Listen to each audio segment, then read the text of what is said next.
Everyone, welcome to यूनिमॉन्क्स। मैं आयुष शर्मा, आपका biology teacher.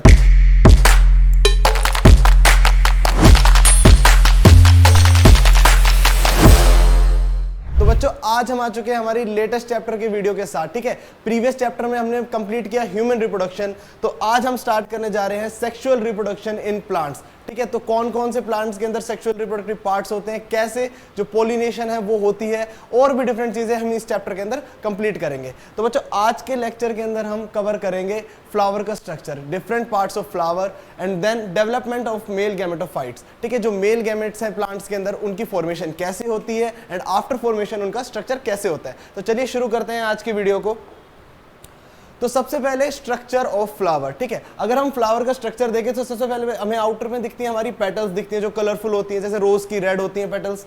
ठीक है, देन वी हैव इनसाइड हमारे ये फीमेल रिप्रोडक्टिव पार्ट होता है जिसके अंदर स्टिग्मा, स्टाइल एंड ओवरी, इन तीन पार्ट से मिलकर हमारा जो फीमेल रिप्रोडक्टिव पार्ट है वो बनता है। Then we have this stamen. ठीक है, ये स्टेमन होता है, ये हमारा मेल रिप्रोडक्टिव पार्ट है। ठीक है, ये दो पार्ट्स के अंदर डिवाइडेड होता है। पहला इसका अपर मोस्ट होता है हमारा एंथर, जो हमारे जो मेल गैमेटोफाइट है उसकी फॉर्मेशन एंथर के अंदर होती है। ठीक है, एंड देन ये हमारा फिलामेंट रीजन। अगर नीचे की साइड हम देखें तो हमारे पास होती है सेपल्स, जो छोटी छोटी आप देखें ग्रीनिश कलर की लीफ लाइक निकली हुई होती है फ्लावर से, उनको हम कहते हैं सेपल्स। ठीक है, और सेपल्स और ये फ्लावर जिसके अंदर एम्बेडेड होता है, ये जो इसका आप देखो बल्ज रीजन होता है, इसको हम कहते हैं थैलेमस रीजन। ठीक है, ये फ्लावर का थैलेमस रीजन होता है। अब इस थैलेमस रीजन के अंदर क्या होता है, हमारे कुछ नेक्टिफेरस एरिया होता है, यानी नेक्टिफेरस ग्लैंड्स और डक्ट्स होती हैं जो नेक्टर को रिलीज करती है। ठीक है, ये क्या रिलीज करती है, नेक्टर को। ठीक है, नेक्टर आपको पता होगा कुछ बर्ड्स और बटरफ्लाईज हैं कलेक्ट करती हैं, हनी बीज भी नेक्टर कलेक्ट करती हैं और उससे हमारा क्या बनाती है, हनी बनाती हैं। ठीक है, अब आते हैं हमारे मेल रिप्रोडक्टिव पार्ट के ऊपर। ठीक है, जो प्लांट्स के अंदर मेल रिप्रोडक्टिव पार्ट कौन सा होता है, जो कि हमारे पोलन ग्रेन सिक्रीट करता है, जो हमारा क्या है, मेल गैमेटोफाइट। ठीक है, तो हमने पहले बताया वो क्या होता है, हमारा स्टेमन। इसके दो पार्ट्स होते हैं, अपर मोस्ट हमारा एंथर, एंड देन जो हमारी स्टॉक रीजन होता है जो कनेक्ट करता है हमारे जो मेल रिप्रोडक्टिव पार्ट है उसको थैलेमस रीजन से, दैट इज योर फिलामेंट। ठीक है, अगर हम इस मेल रिप्रोडक्टिव पार्ट स्टेमन का टीएस करें, ठीक है, तो हमें पोलन सेक्स दिखाई देते हैं। ठीक है, जिनके अंदर हमारी पोलन ग्रेन की फॉर्मेशन होती है। देखो इनिशियली क्या होता है, जो हमारे पोलन सेक्स होते हैं ना, ये कंसिस्ट होते हैं हमारे आर्किस्पोरल सेल्स के, आर्किस्पोरल सेल्स। ठीक है, इनिशियली ये आर्किस्पोरल सेल्स से कंसिस्ट होते हैं। ठीक है, देन क्या होता है, ये जो आर्किस्पोरल सेल्स है डिफरेंशिएट होते हैं, और पैराइटल सेल्स और दूसरा आपका sporogenous sales,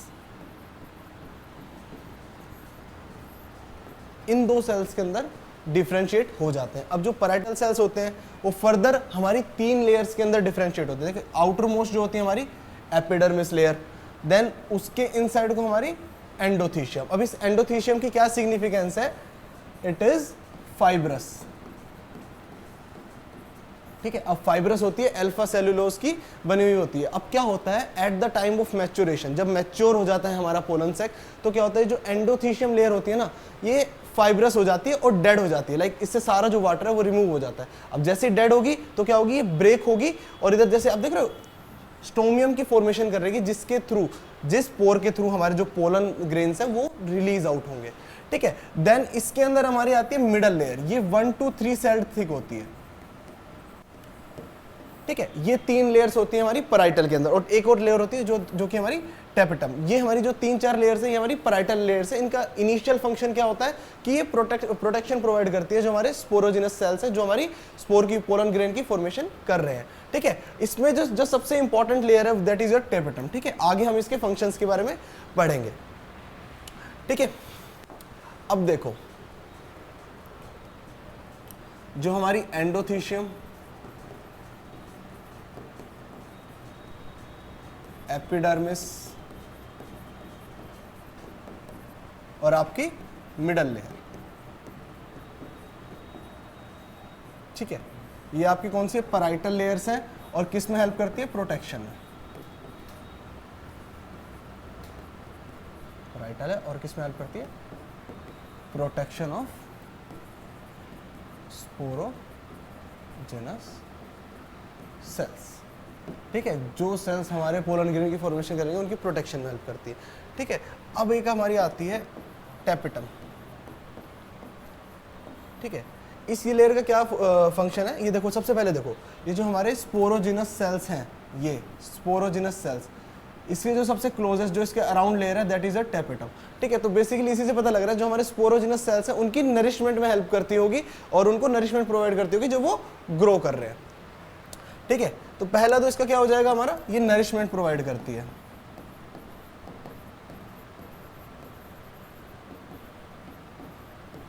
to developing sporogenous sales, ठीक है। दूसरा क्या करती है, ये यूबिश ग्रैन्यूल्स को रिलीज करती है, ठीक है। अब आप पूछोगे बेटा ये यूबिश ग्रैन्यूल्स क्या होते हैं, ठीक है। इसके अंदर क्या होता है हमारा स्पोरोपोलोनिन होता है, ठीक है।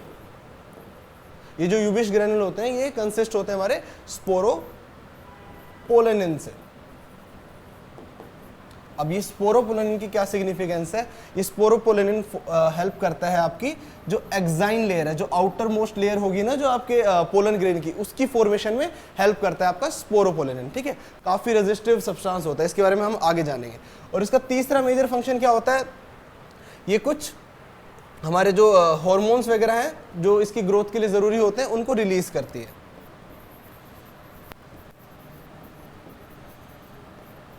ठीक है।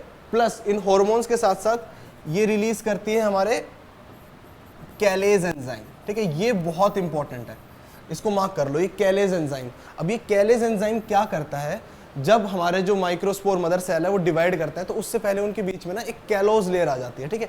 अभी हम पढ़ेंगे यहाँ पे, ये देखो ये वाली जो लेयर है, ठीक है, ये हमारे माइक्रोस्पोर मदर सेल्स है, इनके अराउंड जो ये लेयर आ गई ना दैट इज योर कैलोज।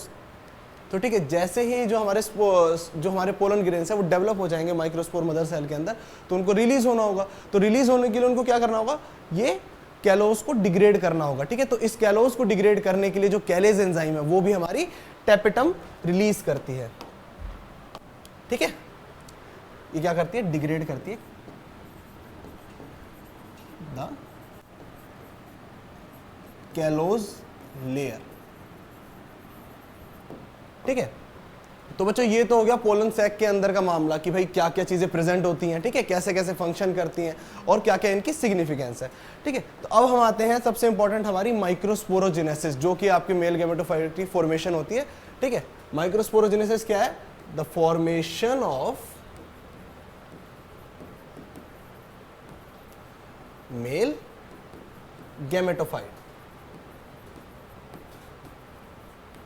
ठीक है। अब इसके अंदर क्या होता है, अब हमें पता लग गया जो हमारे जो पोलन ग्रेन्स है वो कैसे बनते हैं। सबसे पहले स्पोरोजिनस सेल डिवाइड होते हैं और किसकी फॉर्मेशन कर लेते हैं, स्पोरोजिनस सेल्स डिवाइड हुए और उन्होंने फॉर्मेशन कर ली हमारी PMC, that is your pollen mother cell, ठीक है। इधर इसके अंदर 2 सेट्स ऑफ क्रोमोसोम है, यानी कि डिप्लॉयड है, 2n है, ठीक है। अब इसके बाद क्या होता है, जैसे ही पीएमसी की फॉर्मेशन हो जाती है इनके बीच में एक लेयर रिलीज होती है जो मैंने आपको बताई थी, कैलोज लेयर रिलीज हो जाती है और ये किसकी फॉर्मेशन कर लेती है, टेट्राड की, ठीक है। इसको हम कहते हैं माइक्रोस्पोर टेट्राड, ठीक है। अब ये टेट्राड की फॉर्मेशन होने के बाद ही जो मियोटिक डिवीजन जिससे हमारे पोलन ग्रेन बनेंगे, जो हमारे मेल गैमेटोफाइट है वो बनेंगे, वो स्टार्ट होती है। अब क्या होता है, अभी सिंगल माइक्रोस्पोर को देखो, ये जो बचा, ठीक है, इसके अंदर सिंगल न्यूक्लियस है, ठीक है, साइटोप्लाज्म है और इसकी आउटर मेम्ब्रेन है प्लाज्मा मेम्ब्रेन। अब ये फर्दर डेवलपमेंट में जाता है, क्या होते हैं, वैक्यूल्स की फॉर्मेशन हो जाती है। फिर फर्दर डेवलपमेंट के अंदर जाता है तो एसिमेट्रिक स्पिंडल फाइबर की फॉर्मेशन होती है और हमारा जनरेटिव सेल की फॉर्मेशन हो जाती है, ठीक है। तो अगर हम देखें तो जो एक हमारा पोलन है जो पूरा बना है उसके अंदर कितने न्यूक्लियस हुए, 2 न्यूक्लियस। एक तो ये हमारा वेजिटेटिव न्यूक्लियस जो ऑलरेडी पहले से प्रेजेंट था, ठीक है, एक वो जो बाद में बना after meiosis, that is your generative cell का जो न्यूक्लियस है, ठीक है। इनिशियल पीरियड में बिफोर पोलिनेशन जो हमारा जनरेटिव सेल होता है उसके ऊपर एक लेयर प्रेजेंट होती है, ये जिसको कहते हैं हम जनरेटिव सेल वॉल, ठीक है, जनरेटिव सेल की लेयर होती है। तो ठीक है, इस तरीके से हमारी जो माइक्रोस्पोरोजेनेसिस है वो होती है। क्या हुआ, सबसे पहले जो हमारे माइक्रोस्पोर मदर सेल्स हैं उन्होंने टेट्राड की फॉर्मेशन करी। उन टेट्राड की फॉर्मेशन के बाद जो हमारे माइक्रोस्पोर्स उनके अंदर प्रेजेंट है वो म्यूटिक डिवीजन के अंदर गए और उन्होंने एक वेजिटेटिव सेल के साथ साथ क्या बना लिया, हमारा जनरेटिव सेल बना लिया। मतलब कि 2 न्यूक्लियस प्रेजेंट हो गए हमारे एक सेल के अंदर, ठीक है। ये आपकी थी माइक्रोस्पोरोजेनेसिस। तो अब हम आते हैं सिंपली कि अगर देखो अब हमारा पोलन ग्रेन बन चुका है, ठीक है। अब पोलन ग्रेन क्या करेगा, पोलिनेशन में जाएगा। पोलिनेशन में जाएगा तो वो जर्मिनेट भी होगा ना, उसकी एक ट्यूब की फॉर्मेशन होगी जो क्या करेगी, जो हमारा जो न्यूक्लियस है, मेल का जो न्यूक्लियस है उसको पहुंचाएगी फीमेल एम्ब्रियो सैक तक, ठीक है। फीमेल वाला हम नेक्स्ट लेक्चर के अंदर कवर करेंगे, अभी हम इसको देखते हैं, ठीक है। तो इसमें क्या होता है,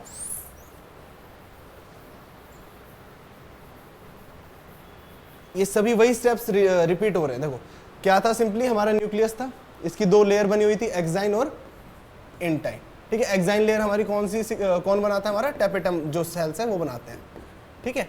और ये जो बाकी लेयर्स है ये रिलीज आउट होती है और साइटोप्लाज्म ऑलरेडी प्रेजेंट था जो हमारे माइक्रोस्पोर सेल्स थे, ठीक है। उसके बाद क्या हुआ, डेवलपमेंट के अंदर गए, जनरेटिव सेल्स की फॉर्मेशन होगी, ठीक है। इसके बाद ये जो जनरेटिव सेल है इसके ऊपर लेयर आई एंड देन वो लेयर डिग्रेड होगी, मतलब एक हमारा जो ये पोलन ग्रेन है इसकी फॉर्मेशन हो गई। अब क्या होता है, अब इस इमेज में देखो, ये जो हमारा आप देख पा रहे हैं जर्म पोर वाली एरिया है, जो जर्म पोर, ठीक है, इससे पोलन ट्यूब की फॉर्मेशन स्टार्ट होती है जैसे ही ये स्टिग्मा ऑफ फीमेल के ऊपर पहुंचता है। जैसे ही जो फीमेल रिप्रोडक्टिव पार्ट का जो सबसे अपर मोस्ट पार्ट होता है स्टिग्मा, जैसे ही उसके ऊपर जाके हमारा पोलन स्टिक होता है, वहां से एंजाइम रिलीज होते हैं और पोलन ट्यूब जर्मिनेट होना स्टार्ट होती है। इनिशियली ये बहुत शॉर्ट होती है और धीरे धीरे धीरे धीरे इलोंगेट होती चली जाती है।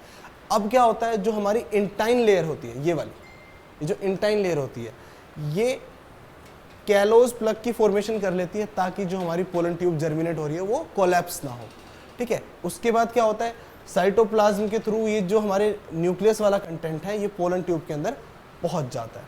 अब पोलन ट्यूब के अंदर हमारा पहुंच गया, सबसे आगे हमारा कौन सा रहेगा, ट्यूब न्यूक्लियस या फिर जो हमारा वेजिटेटिव न्यूक्लियस था जो ऑलरेडी माइक्रोस्पोर मदर सेल में भी प्रेजेंट था।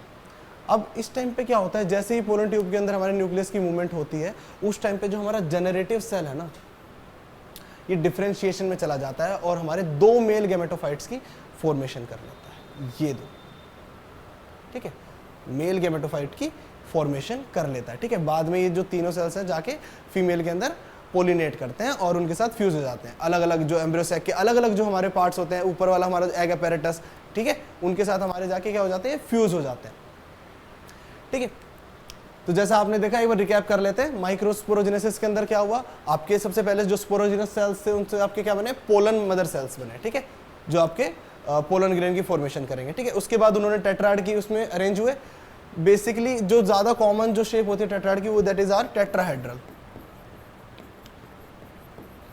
ये इंपॉर्टेंट है, ये नोट कर लेना, जो कॉमन टेट्राड है वो that is your tetrahedral tetrad, जिसके अंदर जो मोस्टली जो हमारे पोलन मदर सेल्स है वो अरेंज होते हैं, ठीक है। उसके बाद क्या हुआ, मियोटिक डिवीजन हुआ, इसके अंदर वैक्यूल्स और जनरेटिव सेल्स की फॉर्मेशन होगी और हमारा पोलन बन गया। इसके ऊपर लेयर्स आ गई, कौन कौन सी हमारी, exine, outer most and the intine, ठीक है। उसके बाद हमने पढ़ा जब ये जाके स्टिक करेगा स्टिग्मा के ऊपर तो ये जर्मिनेट होगा तो पोलन ट्यूब की फॉर्मेशन होगी। अब पोलन ट्यूब कोलैप्स ना हो तो क्या होगा, हमारे जो कैलोस प्लग है इनकी फॉर्मेशन हो जाएगी थ्रू इंटाइन लेयर। अब सबसे आगे हमारे कौन से हैं, ट्यूब सेल होता है, उसके पीछे हमारे 2 मेल गैमेटोफाइट है जिसकी फॉर्मेशन कौन करता है, हमारा जनरेटिव सेल, जो डिफरेंशिएट हो जाता है 2 मेल गैमेटोफाइट के अंदर, ठीक है। अब तक हमारा ये सब हो गया।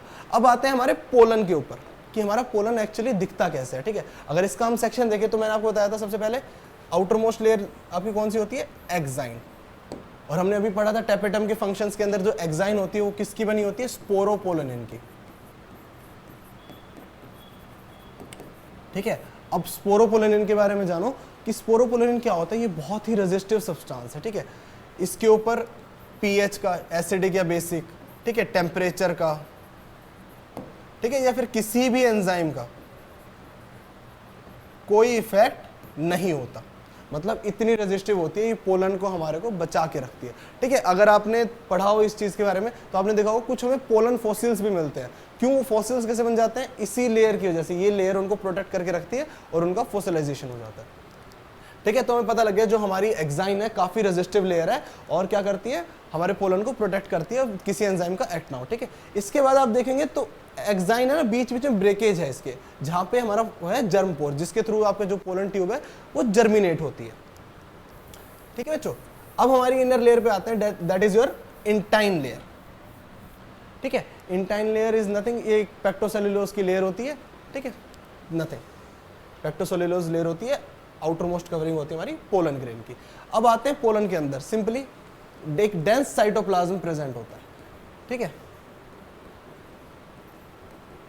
अब इसकी क्या सिग्निफिकेंस है, इसका जो साइटोप्लाज्म का कंटेंट होता है बच्चों वो स्टार्च रिच होता है, उसके अंदर स्टार्च का जो अमाउंट है वो बहुत ज्यादा होता है, स्टार्च रिच होता है। ठीक है, then we have your tube nucleus, जैसा हमने बताया था, एंड जनरेटिव सेल। ठीक है, तो बेसिकली देखा जाए जो हमारा पोलन ग्रेन है वो क्या है, टू सेल्ड है, उसके सॉरी टू न्यूक्लियस है उसके अंदर। ठीक है, अब आते हैं इन तीन बेसिक टर्म्स के ऊपर, इन तीन बेसिक चीज़ों के ऊपर जो हमेशा आपसे पूछी जाती है, क्वेश्चंस भी आ जाते हैं।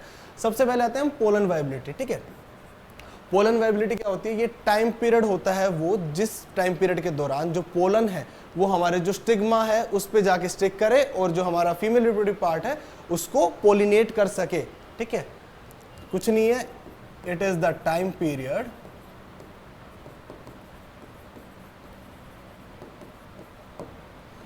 Of pollen germinate. मतलब कि अगर देखा जाए कि जो पोलन है वो कितने टाइम पीरियड तक जर्मिनेट कर सकता है, यानी कितने टाइम पीरियड तक वो क्या है हमारा वाइबल है। जैसे इसका एक एग्जांपल अगर हम ले तो जो व्हीट और राइस होते हैं, गेहूं और चावल, इनके जो पोलन्स हैं इनकी जो वाइबिलिटी होती है ना दैट इज 30 मिनट्स के आसपास होती है। और कुछ ऐसे प्लांट्स जैसे मस्टर्ड वगैरह हैं, इनकी जो पोलन की वाइबिलिटी है ये मंथ्स तक भी होती है। ठीक है, मतलब इतने लंबे टाइम पीरियड तक ये जाके दूसरे फ्लावर को पोलिनेट कर सकते हैं और पोलन ट्यूब बना सकते हैं। एंड देन उससे जब वो जर्मिनेट हो जाएगा तो क्या होगा, जर्मिनेट होने के बाद सीधा हमारे या तो सीड की फॉर्मेशन होगी या फ्रूट की फॉर्मेशन होगी। ठीक है, अब आते हैं हमारी दूसरी टर्म के ऊपर, that is your pollen allergy. अब पोलन एलर्जी क्या होती है, तुम्हें पता है जैसे जो पोलन ग्रेन्स है वो हमारे रिलीज होते हैं हवा में। ठीक है, हवा में रिलीज होते हैं तो क्या होता है, कुछ जैसे अगर आप जो ज़्यादातर खेतों के आसपास रहने वाले लोग हैं या फिर ऐसे जो एरिया है जिनके साथ में खेत हैं, कुछ भी है, तो उधर से क्या होता है जब हवा चलती है और अगर मान लो उनका सीजन है इन्फ्लोरोसेंस का, पोलिनेशन का, तो क्या होता है पोलन्स हवा के साथ साथ ना हमारे तक पहुंच जाते हैं और अगर हम उनको इनहेल कर लेते हैं, ठीक है, तो क्या होता है वो हमारी ब्रोंक्यूल्स के अंदर चले जाते हैं, जो लंग्स के ट्यूब्स होती हैं ब्रोंक्यूल्स, उनके अंदर चले जाते हैं। ठीक है, ब्रोंक्यूल्स के अंदर जाके क्या करते हैं, स्टिक हो जाते हैं और हमें एलर्जी कॉज कर देते हैं। ठीक है, इस एलर्जी को एक और हम कह देते हैं कि हे फीवर, जो पोलन एलर्जी होती है इसको हम कहते हैं हे फीवर। ठीक है, कभी कभी ये बहुत सीवियर भी हो जाती है। जैसे आप जानते हैं एलर्जी क्या है, एक एग्जाग्रेटेड जो हमारा इम्यून रिस्पॉन्स का एक एग्जाग्रेटेड स्टिमुलेशन है। मतलब एकदम से अगर कोई भी ऐसी स्टिमुलाई आया जिसने हमारे एकदम से इम्यून सिस्टम को टिक किया, एकदम से किक किया, तो वो क्या होगा, वो एक एग्जाग्रेटेड रिस्पॉन्स को जनरेट करेगा और वही आपका एलर्जी होता है। ठीक है, इसका जो मेन कॉज है अगर आप जानते हो, कैरेट ग्रास। ठीक है, आपने देखा होगा कभी कहीं कहीं उग जाती हैं, कहीं भी किसी बंजर एरिया में उग जाती है। इसको अगर हम साइंटिफिक टर्म में कहें पार्थेनियम। ठीक है, ये सबसे बड़ा रीजन है हमारे इंडिया के अंदर पोलन एलर्जी का। ठीक है, उसके बाद हमारे आज के लास्ट टॉपिक के ऊपर आते हैं पोलन प्रोडक्ट्स। ठीक है, जो हमारे पोलन ग्रेन्स है ना वो काफी rich in protein, starch, carbohydrates. ठीक है, इनके अंदर जो प्रोटीन कंटेंट है वो 7 to 26% तक होता है। ठीक है, तो इस वजह से एज अ सप्लीमेंट यूज होते हैं जो हमारे पोलन प्रोडक्ट्स हैं। ठीक है, दूसरा कॉस्मेटिक्स में भी बहुत ज्यादा यूज होते हैं। ठीक है, और तीसरा आपका जो सबसे इंपॉर्टेंट आता है वो होता है हमारा क्योर में। जैसे कोई बीमारी हो गई या फिर कुछ ऐसा जो हम बीज के जो पोलन होते हैं ना उनसे कलेक्ट करके ठीक कर सके, तो उसके अंदर भी काफ़ी यूज़ होते हैं, मेडिकेशनल पर्पस के लिए भी काफ़ी यूज़ होते हैं। और पोलन प्रोडक्ट्स के लिए जो हमारे पोलन कलेक्ट किए जाते हैं वो बीज से कलेक्ट किए जाते हैं। ठीक है, बीज जो पोलन को कलेक्ट करती हैं, बीज एक्चुअली जब वो इधर उधर घूमती हैं, वंडरिंग करती हैं नेक्टर के लिए, तो उनके जो आर्म्स होते हैं उनके ऊपर कुछ पोलन बास्केट होते हैं, कुछ हेयरी रीजन होता है जिसके ऊपर जो पोलन है वो ऑटोमेटिकली स्टिक हो जाता है। ठीक है, तो वहां से उनको कलेक्ट करके हम पोलन प्रोडक्ट्स की फॉर्मेशन करते हैं। ठीक है, तो चलो एक क्विक रिकैप कर लेते हैं आज हमने क्या क्या पढ़ा, कि पता है मुझे तुम भूल जाओगे तुम्हें कितना भी पढ़ा लो। सबसे पहले हमने स्ट्रक्चर ऑफ फ्लावर पढ़ा। ठीक है, आउटर मोस्ट जो कलरफुल स्ट्रक्चर होता है दैट इज योर पेटल। ठीक है, देन हमारे जो मेल रिप्रोडक्टिव सिस्टम के जो पार्ट्स है एंथर एंड फिलामेंट, इनके बारे में हमने जाना। ठीक है, देन हमारे कार्पल के बारे में पढ़ा, जिसके कौन कौन से पार्ट हैं, stigma, stylus and ovary. Nectariferous area के बारे में हमने जाना जो थैलेमस रीजन के अंदर होता है, एंड योर सेपल्स के बारे में, मतलब जितने भी पार्ट थे फ्लावर के उन सब के बारे में हमने जाना, उनके फंक्शंस देखे। देन हम आ गए मेल रिप्रोडक्टिव पार्ट के ऊपर। ठीक है, इसके अंदर हमें बताया दो पार्ट्स होते हैं, एंथर और फिलामेंट। अगर हम एंथर का टीएस करते हैं तो हमें अंदर दिखते हैं हमारे क्या, पोलन सेक्स। फिर हमने पोलन सेक्स के अंदर देखा, इसके अंदर हमारे 3 तरीके के सेल्स प्रेजेंट थे, the outer most epidermis, then inner endothecium, and उसके इनर हमारी 1 से 3 सेल स्टेज की हमारी, मतलब 3 सेल थिक की हमारी मिडल लेयर। इन तीनों का फंक्शन हमने पढ़ा क्या था, प्रोटेक्टिव फंक्शन था। देन हमारे पास क्या होते हैं, हमारे स्पोरोजिनस सेल्स, और स्पोरोजिनस सेल्स को जो सराउंड करती है उस लेयर को हम कहते हैं हमारी टेपेटम। टेपेटम के फंक्शंस के बारे में हमने ये सब जाना। ठीक है, देन हम आ गए माइक्रोस्पोरोजेनेसिस पे, कि भाई जो माइक्रोस्पोर है उसकी फॉर्मेशन कहाँ से स्टार्ट होती है। ठीक है, इसके हमने प्रोसेस पढ़े कि सबसे पहले टेट्राड की फॉर्मेशन होती है, एंड देन ये मियोटिक डिविजन्स के अंदर जाता है और फॉर्मेशन कर लेता है हमारी पोलन की।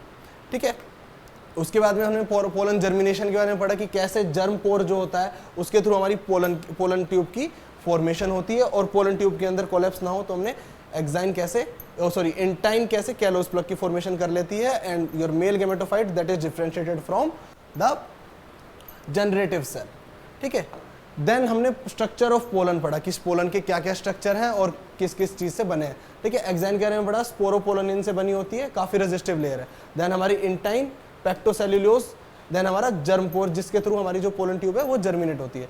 ये 2 न्यूक्लियस सेल होता है जो हमारा पोलन है, इसके अंदर एक न्यूक्लियस तो होता है जनरेटिव सेल का, एंड दूसरा हमारा जो वेजिटेटिव सेल का न्यूक्लियस है जो माइक्रोस्पोरोजेनेसिस के बाद फॉर्म हुआ था। ठीक है, देन हमने पोलन वायबिलिटी के बारे में जाना, पोलन एलर्जी के बारे में जाना, और पोलन प्रोडक्ट्स के बारे में जाना। ठीक है, तो आशा है जितना मैंने पढ़ाया आपको वो अच्छे से समझ में आया होगा। कुछ भी इस टॉपिक के अंदर अगर आपको लगता है कि समझ में नहीं आया, किसी चीज़ पे डाउट है, आप कमेंट सेक्शन में डालिए, हम जरूर आपसे रिप्लाई करेंगे। और ऐसे ही इन्फॉर्मेटिव वीडियो के लिए like, share and subscribe to Unimonks. Thank you so much.